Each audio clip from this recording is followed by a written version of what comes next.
కొద్ది నిమిషాలు దేవుని వాక్యం చదువుకుందాం. కీర్తనలు 84వ అధ్యాయం 3వ వచనం.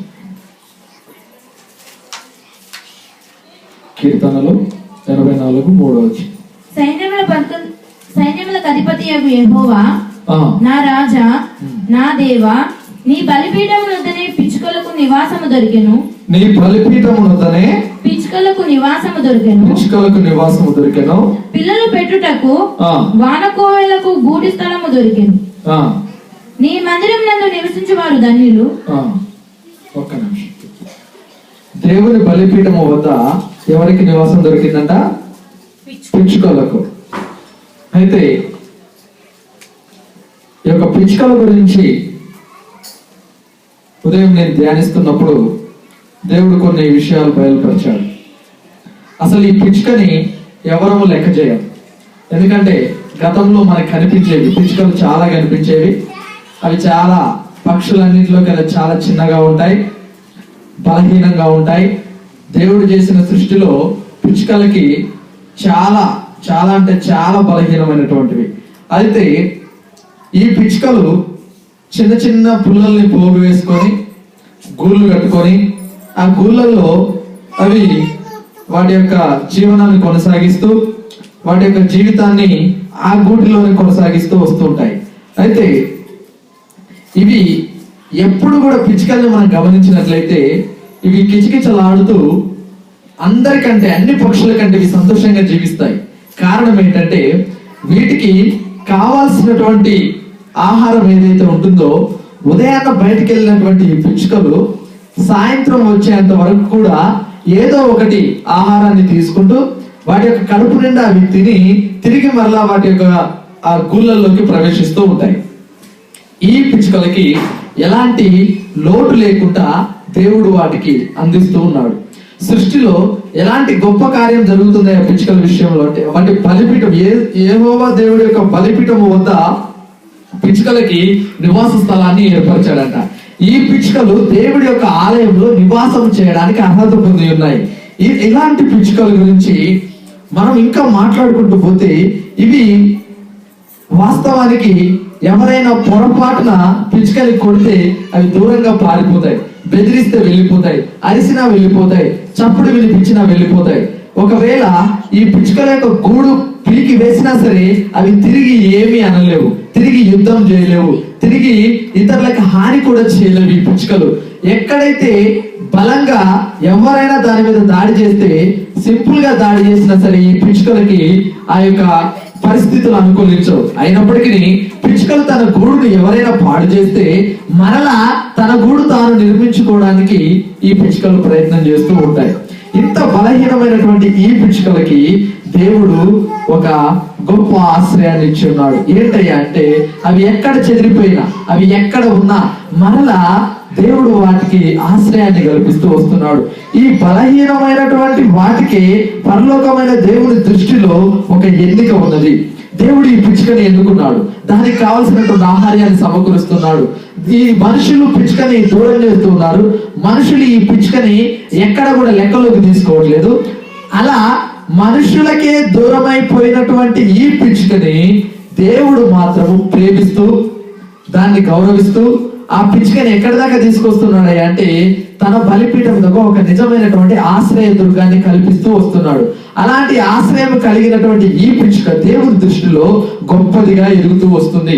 ఎంత గొప్పదిగా ఎదుగుతుంది అంటే దీనికి ఏ దేవుని దృష్టిలో దానిపై ప్రేమ ఉంది, కనికరము ఉంది, కృప ఉంది, దాన్ని కాపాడుతూ వస్తున్నాడు దేవుడు. అదే విధంగా అది దేవుని యొక్క మాత్రమే జీవిస్తుంది, దేవుని సన్నిధిలో మాత్రమే ఆ పిచ్చుక ఉంటుంది. కాబట్టి దేవుడు మనుషులు వేరు చేసి మనుషులు దూరపరిచినటువంటి ఈ పిచ్చుక బలహీనమైన పిచ్చుకని దేవుడు ఏర్పరచుకున్నాడు. దేవుడు ఎప్పుడైతే ఇలా ఏర్పరచుకున్నాడో ఆ పిచ్చుకకు ఒక రకమైనటువంటి ఆనందం ఉంది, ఓ సంతోషం ఉంది.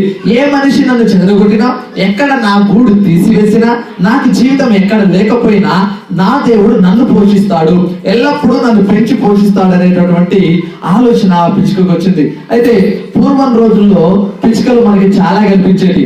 ఎక్కడ చూసినా ఒక పిచ్చుక కనిపించేది, వందల పిచ్చుకలు కనిపించాయి. ఇప్పుడు పిచ్చుకల్ని వెతుకుతూ చూడాలి, అవి ఎక్కడ కనిపిస్తాయి ఈ పక్షులు అనేది వెతకాల్సినటువంటి అవసరం ఏర్పడింది. ఎందుకంటే ఈ రోజులలో పిచ్చుకలకు సంబంధించిన ఆహార్యాన్ని మనం బయట వదిలేయట్లేదు.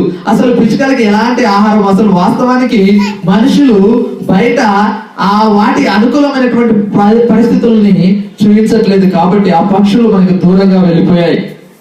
అదే విధంగా మన జీవితాల్లో అవి దూరం అయిపోతూ కనుమరుగైపోతూ ఉన్నాయి. అయితే ఈ పిచ్చుకను చూపించి దేవుడు ఏ విషయాన్ని మనకు నేర్పిస్తున్నాడయ్యా అంటే, ఈ లోకంలో ధనవంతులు ఉన్నారు, అధికారులు ఉన్నారు, బలవంతులు ఉన్నారు, ఐశ్వర్యవంతులు ఉన్నారు, అదే విధంగా బీద వాళ్ళు కూడా ఉన్నారు. ఈ పిచ్చుక ఏ విధంగా అయితే చిన్నదిగా ఉందో పక్షిరాజు గ్రద్ద ఉంది, పావురాలు ఉన్నాయి, కాకులు ఉన్నాయి, కోయిలలు ఉన్నాయి, కోళ్ళు ఉన్నాయి, ఇలా ప్రతి పక్షి ఉంది. కానీ ఆ పక్షులతో పాటే ఒక పిచ్చుక ఉంది. ఈ పిచ్చుక బలహీనమైనది. అదే విధంగా ఈ లోకంలో ధనవంతులు ఉన్నారు, ఐశ్వర్యవంతులు ఉన్నారు, అన్ని రకాలుగా అధికారాలు కలిగినటువంటి వారు ఉన్నారు. దానితో పాటు సమానంగా పేదవారు కూడా ఉన్నారు. ఏంటయ్యా మరి ఈ మనుషుల విధానంలో చూసినట్లంటే ఈ బలవంతులుగానే ఉంటున్నారు, ధనవంతులుగానే ఉంటున్నారు. కానీ పేద వాళ్ళు మాత్రము ఇంకా దిగజారిపోయిన స్థితిలో ఉంటున్నారు. ఎంతగా ఉన్నారయ్యా అంటే వీళ్ళు కనీసము 5 వేళ్లతో తన యొక్క తిండిని కడుపు నిండా తినడానికి కూడా స్తోమత లేనటువంటి పరిస్థితుల్లో ఉన్నారు ఈ యొక్క పేదవాళ్ళు. అయితే ఈ పేదవాళ్ళ విషయంలో చూసినట్లయితే వీళ్ళల్లో వారి జీవితాలు అప్పుల్లో ఉంటున్నాయి, ఇంకా అప్పుల్లో కూరుకుపోతున్నారు, ఇంకా జీవితం కిందికి పోతుంది తప్ప పేదవాడు గొప్పగా మారలేకపోతున్నాడు. పేదవాడు ఇంకా పేదవాడిగానే ఉంటున్నాడు, ధనవంతులు మాత్రం ధనవంతులుగానే ఉంటున్నారు.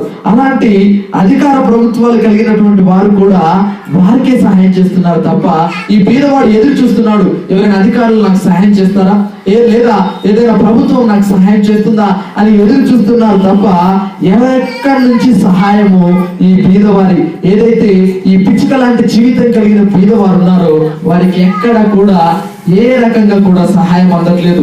అయితే నీ కోసము నా కోసము దేవుడు ఈ రోజు ఒక మాట అంటున్నాడు. ప్రియ సహోదరి సహోదరుడా, నీకు నాకు మన జీవితంలో దేవుడు ఒక కార్యాన్ని చేస్తున్నాడు. ఏంటంటే పిచ్చుకలకు బలిపీఠం యొక్క ఆశ్రయం ఇవ్వగలిగినటువంటి దేవుడు నిన్ను సృష్టిలో ప్రత్యేకంగా ఏర్పరచుకున్నాడు. నీకు ప్రభుత్వాధికారులు గాని ధనవంతులు గాని నిన్ను ప్రేమించకపోయినా, నిన్ను చూడకపోయినా, నిన్ను చూడడానికి, నీకు ఆశ్రయం కల్పించడానికి నిన్ను మనిషిగా సృజించిన ఈ దేవుడు నీ కొరకు నా కొరకు సిద్ధంగా ఉన్నాడు. అయితే నేను ఈ పిచ్చుక దేవుణ్ణి ఎలా ఆశ్రయిస్తుందో అదే విధంగా దేవుణ్ణి ఆశ్రయించడానికి మనుషులుగా, ఒక పేదవారిగా దేవుడి దృష్టిలో ఈ లోకంలో మనము వెలవేయబడిన వారిగా ఉన్నామంటే అది మనము దేవుడి దృష్టికి అనుకూలంగా ఉన్నట్లే. అయితే లోకముతో వేరు చేయబడ్డ మనము దేవుడి దృష్టికి అనుకూలంగా జీవించాలి. ఎప్పుడైతే దేవుడి దృష్టికి అనుకూలంగా ఉండాలనుకుంటామో, దేవుడి దృష్టికి అనుకూలంగా ఉంటామో అప్పుడు దేవుడు మనల్ని తృణీకరించడు. పిచ్చుకలకే ఆశ్రయం ఇచ్చిన దేవుడు మనకి ఆశ్రయం ఇవ్వడానికి సిద్ధంగా ఉన్నాడు. నువ్వు ఎంత కష్టపడ్డా, నీ కష్టాలు తీరటం లేదని, నీ అప్పులు తీరడం లేదని, నీ జీవితంలో ప్రతి ఒక్కరూ పనికి మాలిన వాడా, ఎందుకు పనికిరాని వాడా, ఎందుకు నీ వల్ల ఉపయోగం లేదని నిన్ను అందరూ నిందిస్తున్నారేమో. నువ్వు ఎందుకుంటున్నావు ఈ కుటుంబంలో, నీ వల్ల ఎలాంటి ఉపయోగం లేదు, నువ్వు ఏ పని చేయలేకపోతున్నావు, నువ్వు ఎందుకు పనికిరాని వాడికి తయారవుతున్నావు అని నీకు అవమానాలు జరగచ్చేమో. కొన్నిసార్లు నువ్వు కనీసము నీ యొక్క కుటుంబాన్ని కూడా నువ్వు పోషించుకోలేకపోతున్నావు అని చెప్పేసి నీ కుటుంబస్తులు నిన్ను నన్ను దూషిస్తున్నారేమో, అలాంటి దూషణ పాలవుతున్నావేమో. ఎప్పుడైతే కుటుంబం దూషిస్తుందో ఈ దూషణకి, ఈ కుటుంబము పెట్టినటువంటి బాధలకి, లేదా కుటుంబంలో జరిగే కలతలకి కొన్నిసార్లు ఆత్మహత్యలకు పాల్పడుతున్నావేమో.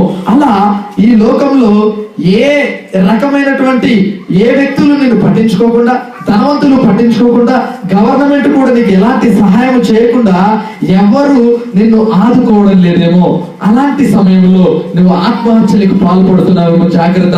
నిన్ను ఎవరు పట్టించుకోకపోతే, నిన్ను ఎవరు చూడకపోతే, నీ వైపు ఎవరు గమనించకపోయినా నిన్ను పిచ్చుకని ఏ విధంగానైతే శ్రద్ధగా ప్రేమిస్తున్నాడో ఒక దేవుడు నీకు నాకు ఆశ్రయం కల్పించడానికి సిద్ధంగా ఉన్నాడు.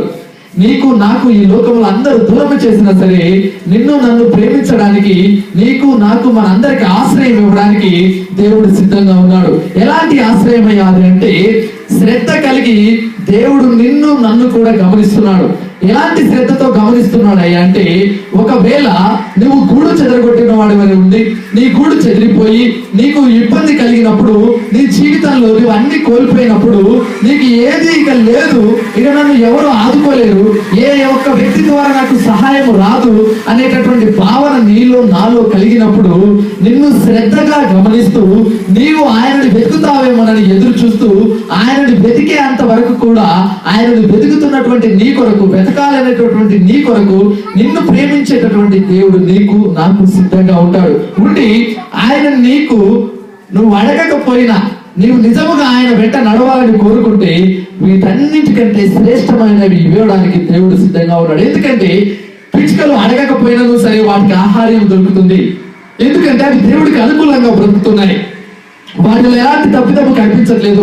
కారణం ఏంటంటే అవి బలహీనమైనవి, ఎవరికి కీడు చేయట్లేదు, ఎవరిని ఇబ్బంది పెట్టట్లేదు, ఎవరికి ఏ రకమైనటువంటి కీడును తలంచట్లేదు. కనుక ఆ పిచ్చుకలని దేవుడి ఆశ్రయిస్తున్నాయి, దేవుడు వాటికి ఆశ్రయం ఇస్తున్నాడు. అదే విధంగా నీవు నేను అలాంటి స్థితిలో ఉండి దేవుడికి అనుకూలంగా బ్రతుకుతున్నప్పుడు దేవుడు నీకు నాకు శ్రేష్టమైనవి ఇవ్వడానికి సిద్ధంగా ఉన్నాడట.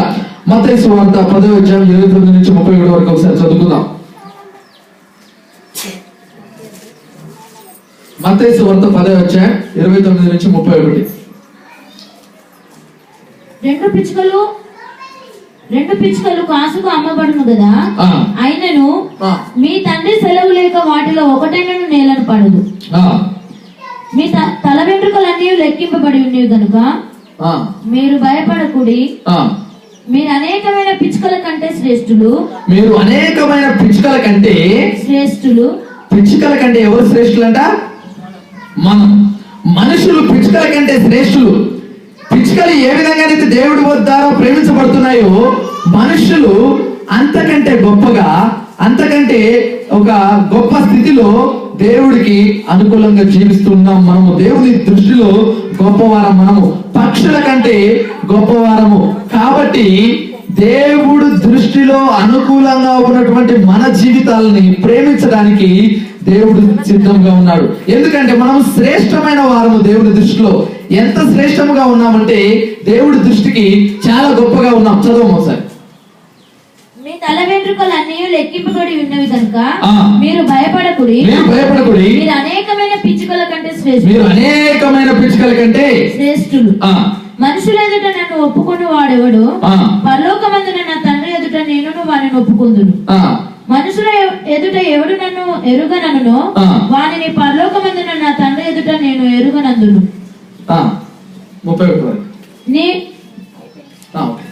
మనుషుల ఎదుట నీవు నీ దేవుణ్ణి ప్రేమించకుండా, మనుషుల ఎదుట నువ్వు నీ దేవుని ఎరగకుండా, నీకు కష్టం వచ్చినప్పుడు మనుషుల్ని ఆశ్రయించి దేవుణ్ణి వదిలేసి, చాలా మంది ఏమంటామంటే కష్టం వచ్చినప్పుడు ధనవంతులైనటువంటి వారి యొద్దకు వెళ్తాం, లేదా డబ్బు ఎవరైనా అప్పించే వారి యొద్దకు వెళ్తాం, లేదా ఏ మనిషి ద్వారానైనా సహాయం దొరుకుతుందా అని ఆలోచిస్తాం.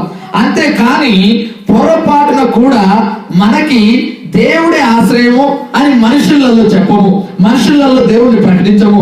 ప్రభువా నీవే నా ఆశ్రయము, నీవే నా గోడు, నీవే నా నీడ.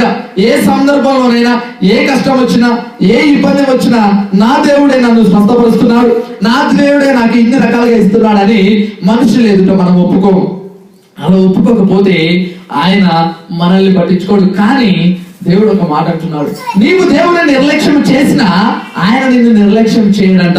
నీవు ఆయన నిర్లక్ష్యం చేసి వదిలేస్తావేమో, కానీ ఆయన నిర్లక్ష్యం చేస్తాడా, నిన్ను వదిలేస్తాడా? ఒకసారి మనం ప్రశ్నించుకుంటే దేవుడు మనల్ని ఎల్లప్పుడూ పట్టించుకోవడానికి సిద్ధంగా ఉంటాడు. ఎందుకంటే మనలో విశ్వాసం లేదు. పిచ్చుకలకు ఉన్నటువంటి విశ్వాసం మనకు లేదు. పిచ్చుకలకి ఏమైనా హోప్ ఉందా? ఎవరైనా సహాయం చేస్తారనే నమ్మకం ఉందా? ఎప్పుడు ఎవరు ఏ గూడు తీసేస్తారో అనేటటువంటి భయం ఉంది పిచ్చుకకి, కానీ ఎవరు సహాయం చేస్తారనేటటువంటి నమ్మకం లేదు. ఆ నమ్మకం కేవలం తనని సృష్టించిన దేవుడిపై ఉంది. ఆ పిచ్చుకని సృష్టించిన దేవుడే నిన్ను నన్ను సృష్టించాడు. ఆ పిచ్చుకకి ఆశ్రయం కలిగించిన దేవుడే నీకు నాకు ఆశ్రయం కలిగిస్తున్నాడు. అదే విధంగా ఇక్కడ క్లియర్ గా అదే మాట అంటున్నాడు, విశ్వసిస్తే పిచ్చుకకు దొరికినటువంటి చోటు నీకు దొరుకుతుంది. మీ కొరకే కదా ఈ లోకంలోకి నేను వచ్చానంటున్నాడు దేవుడు. మీ కొరకు ఈ లోకంలోకి నేను వచ్చినాను.